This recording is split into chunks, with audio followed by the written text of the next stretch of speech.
자 여러분, 요즘 주유소 가기 무섭지 않나요? 어제까지만 해도 리터당 1,600원 하던 휘발유가 자고 일어났더니 갑자기 1,750원, 심하면 1,900원까지 찍혀 있습니다. 뉴스에서는 난리가 났죠. 미국과 이란이 한판 분내 만에 호르무즈 해협이 봉쇄되네 만에 하는 소식들 말입니다. 그런데 이상하지 않나요? 전쟁 기류는 저 멀리 중동에서 흐르고 있는데 왜 우리 동네 주유소 가격은 빛의 속도로 반응하는 걸까요? 사실 우리가 지금 넣고 있는 기름은 오늘 아침에 이란에서 가짜 온 따끈따끈한 원유가 아니거든요. 오늘 우리가 파헤칠 심연은 바로 이겁니다.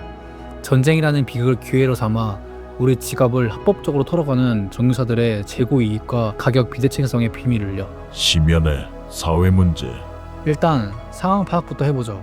미국과 이란, 이 둘은 톰과 제리 같은 사이입니다. 아니 서로 진짜로 죽이려 하니까 톰과 제리보다 훨씬 험악하죠. 이란은 전세계 원유 매장량 4위의 자원 부국입니다. 그리고 무엇보다 호르무즈 해협이라는 전세계 원유 물동량의 20에서 30%가 지나다니는 길목을 꽉 쥐고 있어요. 여기서 미사일 한 발만 날아다녀도 국제유가는 발작을 일으킵니다. 기름 공급 끊기면 어떡하지 라는 공포가 시장을 지배하니까요. 자본주의 시장에서 공포는 곧 가격입니다. 선물 가격이 치솟고 전세계 에너지가 들썩이죠. 여기까지는 경제 원리상 그럴 수 있습니다. 문제는 그 공포를 수익으로 치환하는 정유사들의 마법입니다. 자, 여기서 핵심을 짚어봅시다. 우리나라 정유사들이 중동에서 원유를 사오면 그게 우리 주유소에 도착하기까지 얼마나 걸릴까요? 바로 배 타고 오는 데만 2에서 3주, 정제하고 유통하는 데도 시간이 걸려서 보통 1개월 정도의 시차가 발생합니다. 즉 오늘 여러분의 주유소에서 넣는 기름은 정유사가 한 달 전 전쟁 소동이 나기 전에 저렴한 가격에 미리 사둔 기름이라는 것입니다. 한 달 전 원유가 배럴당 70달러, 전쟁 뉴스 원유가 배럴당 90달러. 정유사는 70달러에 사온 기름을 창고에 넣어뒀을 뿐인데 자고 일어났더니 뉴스에서 원유가 90달러 돌파라고 때려줍니다. 그럼 정유사는 어떻게 할까요? 아, 우리는 싸게 살았으니까 천천히 올릴게요 할까요? 천만의 말씀이죠. 뉴스 뜨자마자 주유소 공급가를 바로 올려버립니다. 이걸 전문용어로 재고이익이라고 합니다. 앉아서 돈을 복사하는 수준이죠. 실제로 과거 유가 급등기 때 국내 정유사 4사의 영업이익은 조 단위로 폭증했습니다. 누군가에게는 전쟁은 비극이지만 이들에겐 축제인 셈이죠. 경제학에서는 로켓과 깃털이라는 이론이 있습니다. 가격이 오를 때는 로켓처럼 빠르게 치솟는데 내릴 때는 깃털처럼 아주 천천히 떨어지는 현상이죠. 우리 주유소 가격이 딱 이 꼴입니다. 국제 유가가 오르면 주유소 사장님들은 빛의 속도로 가격판 숫자를 바꿉니다. 어이구, 국제 가격이 올라서 어쩔 수 없어요 라고 하죠. 그런데 반대로 전쟁 위기가 해소되고 국가가 급락하면 어떻게 될까요? 아직 비싸게 사던 재고가 남아서요 라며 가격 인하를 차일피일 미룹니다. 이 비대칭성 사이에서 발생하는 마진은 고스란히 정유사와 유통 단계 이득으로 돌아갑니다. 리터당 100원, 200원, 우리에게는 한 달 커피 몇 잔 값이지만 전국 주유소 물량을 다 합치면 그 금액은 가히 천문학적입니다. 자, 정유사들의 단골 멘트가 나옵니다. 우리가 유가 고를 때 재고 이익으로 돈을 버는 건 맞는데 유가가 내릴 땐 비싸게 사온 원유를 싸게 팔아야 해서 재고 손실이 어마어마하다는 논리죠. 듣고 있으면 아, 얘네도 힘들겠네 싶으시죠? 하지만 여기에는 아주 교묘한 시간의 마술이 숨어 있습니다. 정유사들이 말하는 손실이 발생하려면 국제유가가 떨어지는 즉시 국내 공급가도 똑같이 떨어져야 합니다. 그래야 비싸게 사온 원유를 싸게 파는 꼴이 되니까요. 그런데 현실은 어떤가요? 유가 상승 시 국제유가 그래프가 고개를 들기도 전에 다음 주부터 리터당 50원 인상합니다라고 공문을 보냅니다. 이때는 대체 원가 원리를 들먹이죠.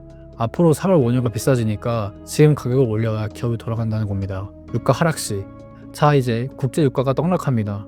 그럼 바로 내려가야죠? 아니요. 이때는 갑자기 실제 원가 원리로 태세를 전환합니다. 우리가 한 달 전에 비싸게 사온 기름이 아직 주유소 탱크에 남아있어서 지금 당장 내리기는 불가능합니다 라며 버티기에 들어갑니다.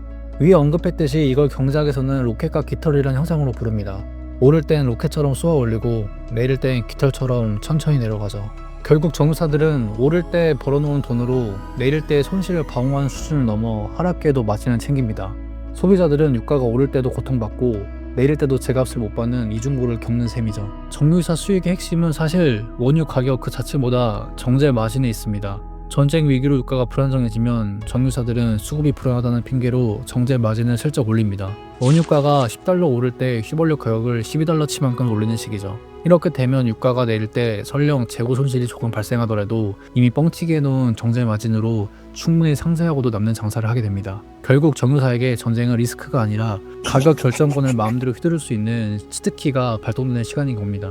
정부는 뭐 하냐고요? 물론 감시합니다. 단합이 있는지, 폭리가 과도한지 조사하죠. 하지만 시장 원리라는 방패 뒤에 숨으면 처벌이 쉽지 않습니다. 국제효과가 올랐으니 국내 가격을 올리는 것 자체를 불법이라고 할 수는 없으니까요. 여기서 나오는 대안이 바로 횡재세입니다. 외부적 요인으로 정유사가 과도하게 벌어들이는 이익에 대해서 추가로 세금을 걷어 국민들의 에너지 복지에 쓰는 논의죠. 이미 유럽 여러 나라에서는 시행 중입니다. 하지만 우리나라는 이중과세다 기업 의욕을 꺾는다는 반대에 부딪혀 공전만 거듭하고 있습니다. 그 사이 우리 서민들은 출근길 기름 게이지 한 칸에 가슴을 졸여야 하죠. 자본주의는 효율적입니다. 하지만 때로는 너무 비정하죠.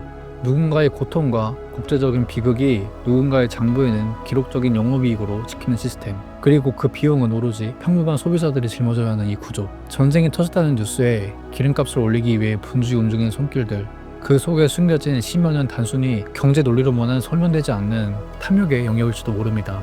오늘 영상이 유익했다면 구독과 좋아요 부탁드립니다. 지금까지 심연립 사회문제였습니다.